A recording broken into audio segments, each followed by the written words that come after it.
She left me for a richer man and turned my daughter against me. But when she showed up broke and desperate in my office 2 years later, holding our child's hand, what I said next left her completely shattered. Let's begin. My name's Jackson Miller, and I didn't just crawl out of poverty. I dragged myself out, tooth and nail. You ever been so broke your dinner was a single slice of bread with ketchup? That was Tuesday for us.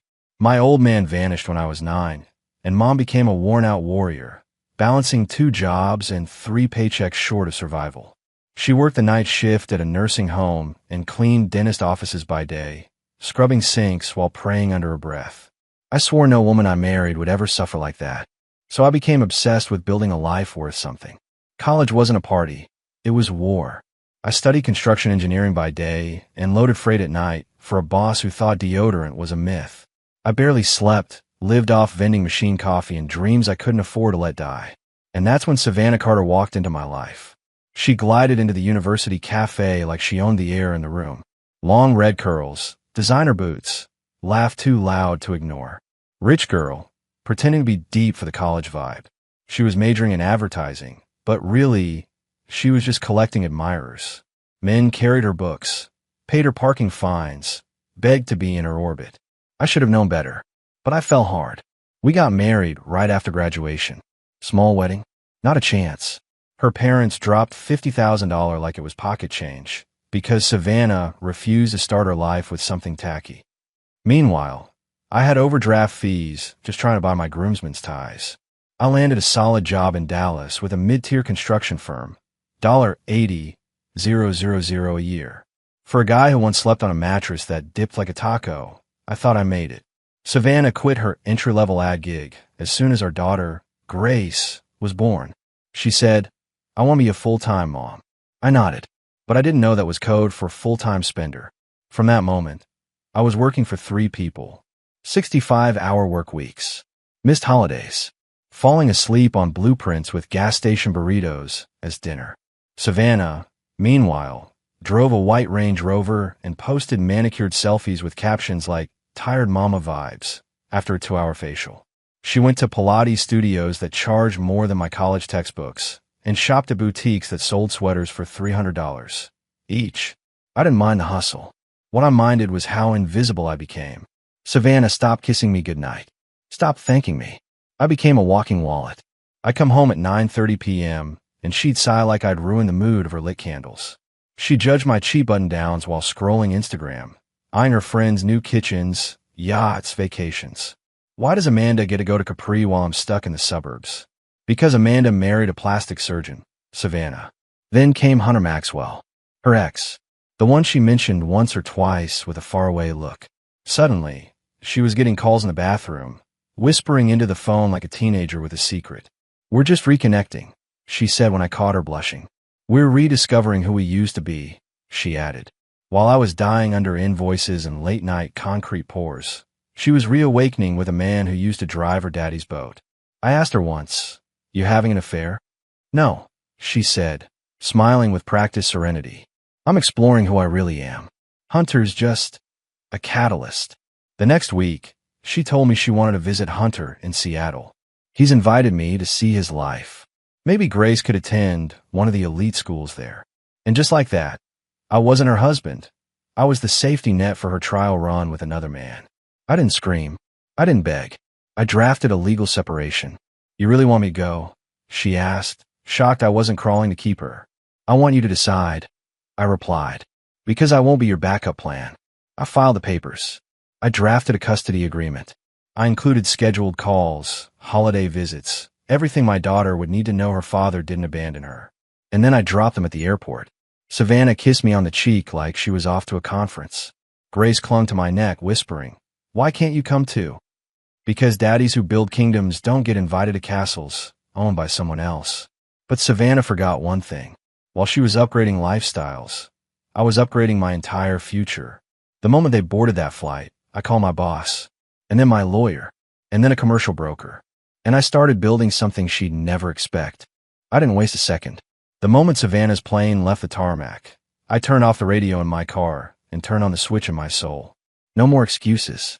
No more trying to be enough for someone who saw me as a stepping stone. For the first time in years, I wasn't surviving. I was creating. That same week, I quit my job.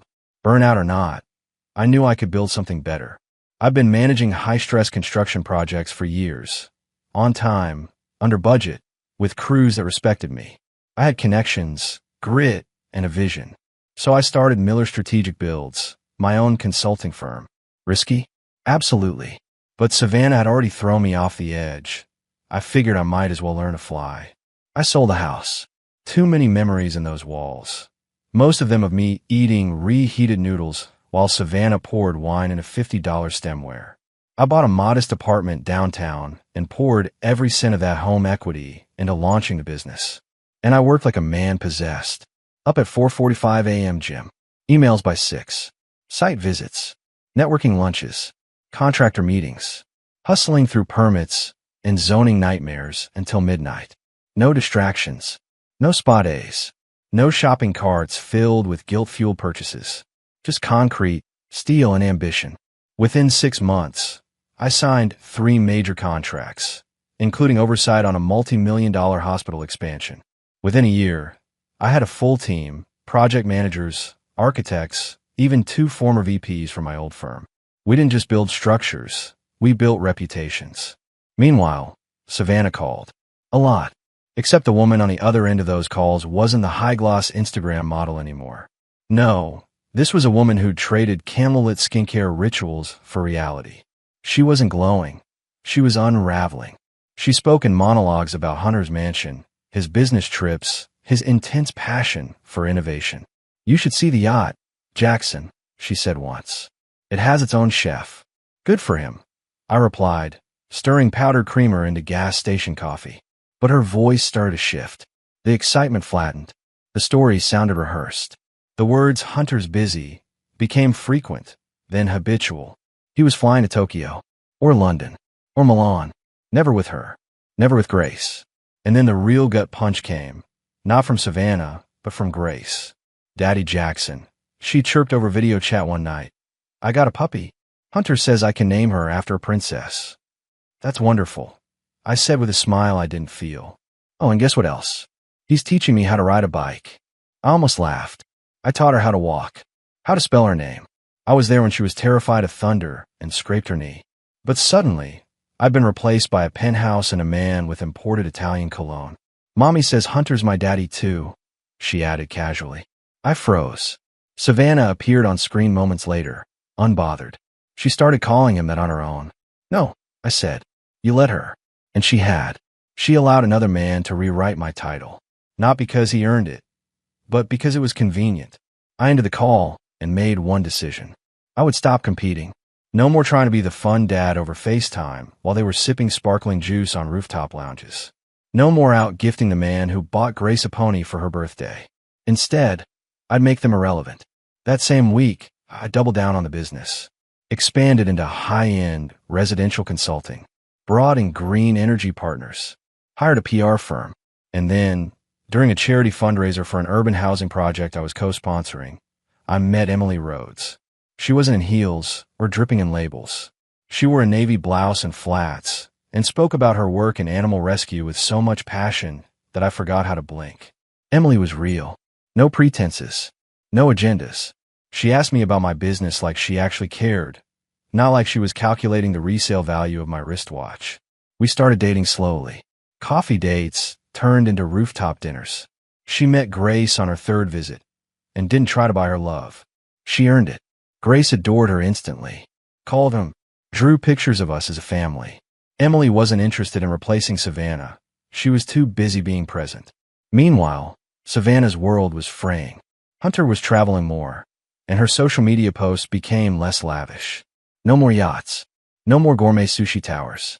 Just blurry lattes and cryptic quotes about growth through struggle. She tried to brag about Grace's new school. I didn't care, because by then, my company was bidding for a $200 million city revitalization contract. And we won. My name hit the headlines.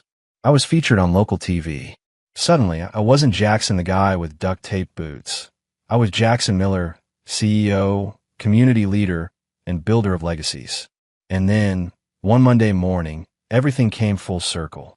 My assistant knocked. There's a woman here with a little girl. Says it's urgent. I knew. Savannah entered my glass office looking like a ghost of her former self. Not the perfectly curated woman I'd married, but someone who'd been steamrolled by karma. Grace ran to me. Daddy Jackson, she yelled, clutching me around the waist. I missed you. And Savannah? She just stood there, watching the empire she gave up on rise around her. Savannah stood there like someone waking up in a stranger's dream, except the dream was mine, and it was very real. She looked thinner, not in the fashionable, curated Instagram-filtered way she once obsessed over, but in a way that told you life had been chewing through her 1 inch at a time. Her once perfect nails were bare. Her designer purse had seen better years. And for the first time since I met her, Savannah Carter looked scared. Jackson, she said quietly, we need to talk. I didn't stand. Instead, I looked at Grace, my daughter, who was examining the photos on my office wall. Me standing with the mayor at the groundbreaking of a veterans housing complex. Me on stage accepting an Entrepreneur of the Year award. Me and Emily at a charity gala, her arm linked through mine. Grace pointed. She's really pretty, Daddy. I smiled. That's Emily. She's my fiancée. Savannah's face drained of color. That was when I finally stood and walked around the desk. Come in, I said. Say what you came to say. She sat, awkwardly, like the chair might judge her. We're out of options, she whispered. Hunter's gone. I didn't blink. Define gone. London. Business expansion. He left 3 months ago, she said, voice cracking. Said he needed to focus. Without the distraction of family. I nodded slowly. Of course he did. And what about you? I asked. What's left of that Seattle fairy tale? Her mouth twisted. Nothing. I have no savings. No job. I haven't worked since Grace was born. My parents won't help. They told me I made my choices, and I have to live with them. Sounds like good advice. She flinched. Grace, oblivious, was busy spinning in my office chair. I need help, Savannah said. We're sleeping on my aunt's couch. It's not even a bedroom. It's not a penthouse. I finished for her. Savannah's eyes welled up. Jackson, I made a terrible mistake. I left something real for fantasy. I thought I wanted luxury, excitement, a man who could elevate me. You wanted someone who could afford you. I corrected. Her voice cracked again.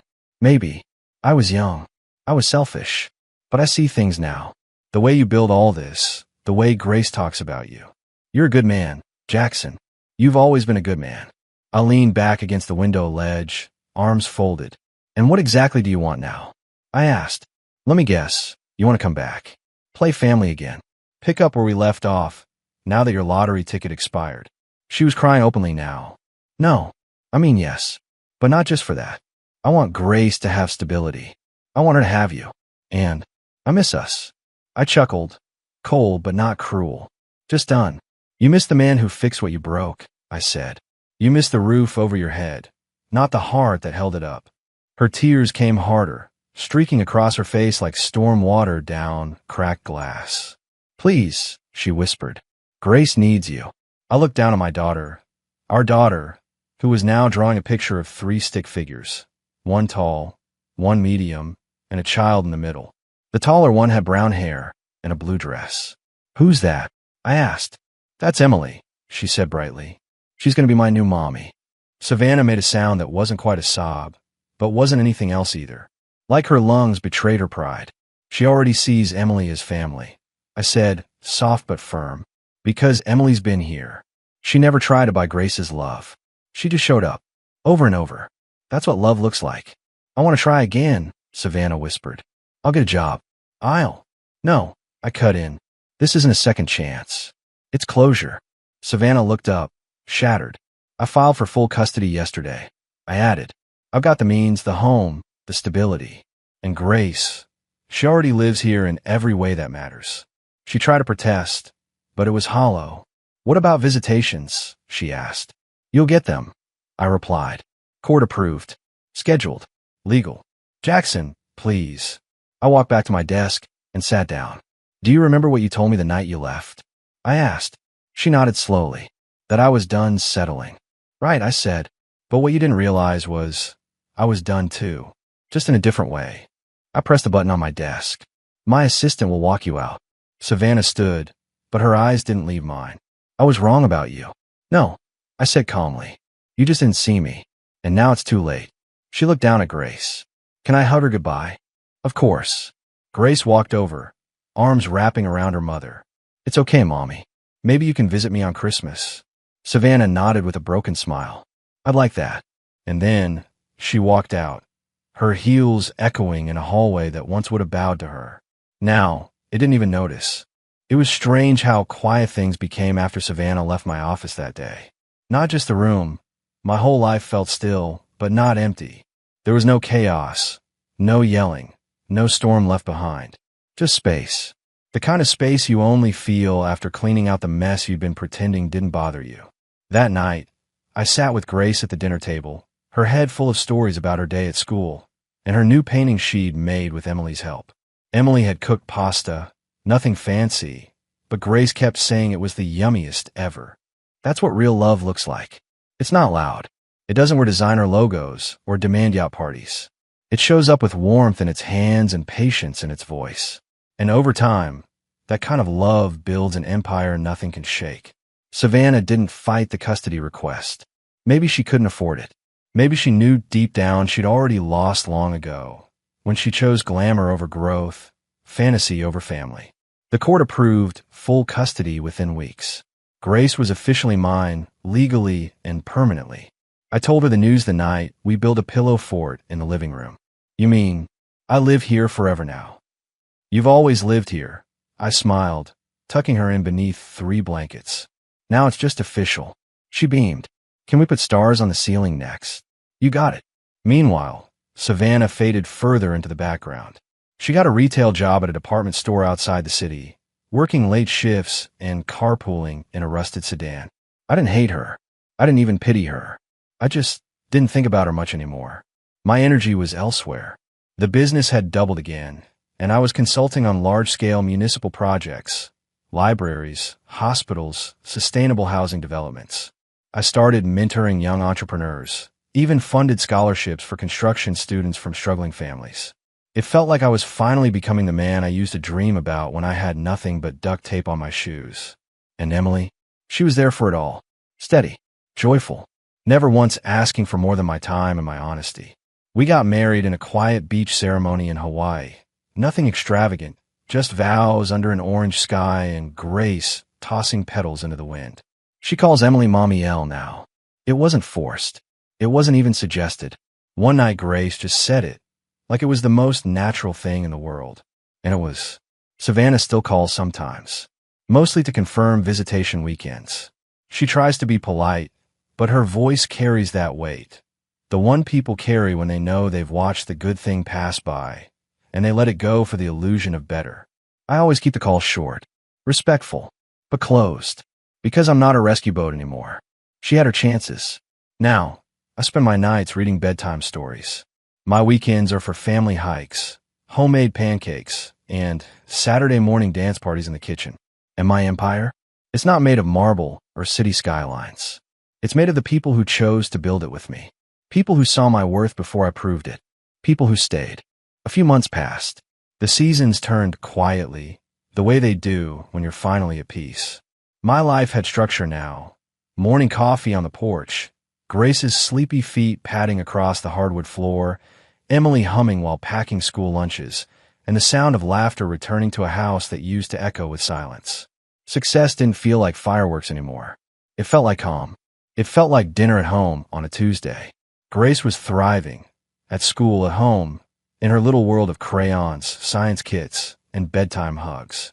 She still talked about Hunter sometimes, but more like a character from a book she once read. The memories were fading, and I let them, because I knew better than anyone. Kids cling to the love that stays. Emily stepped into motherhood like it was always meant for her. She never overstepped, never tried to erase Savannah's place. She simply filled the emptiness with presence, with kindness, with actions that spoke louder than any designer bag ever could. Grace adored her, and so did I. The business was booming, beyond anything I could have imagined. We moved into a new headquarters, built from the ground up. Steel and glass, efficient and modern, but with one special detail, a single framed photo near the entrance. It wasn't a ribbon cutting or a headline. It was an old image of my mom, holding a young me, standing outside our beat-up house. She was smiling, despite everything. That photo kept me grounded. One day, while walking Grace to class, her teacher stopped me. She talks about you constantly, she smiled. Says her daddy can build anything. I laughed softly. Well, I try. But I knew what Grace meant. Because building a life, a legacy, that's what I had done. Not with yachts or penthouses, but with purpose. Then, one afternoon, as I left a city meeting about affordable housing initiatives, I saw Savannah sitting across the street on a park bench. She looked worn. Not miserable, just older. Like life had finally caught up with her. She didn't see me. Or maybe she did and chose not to.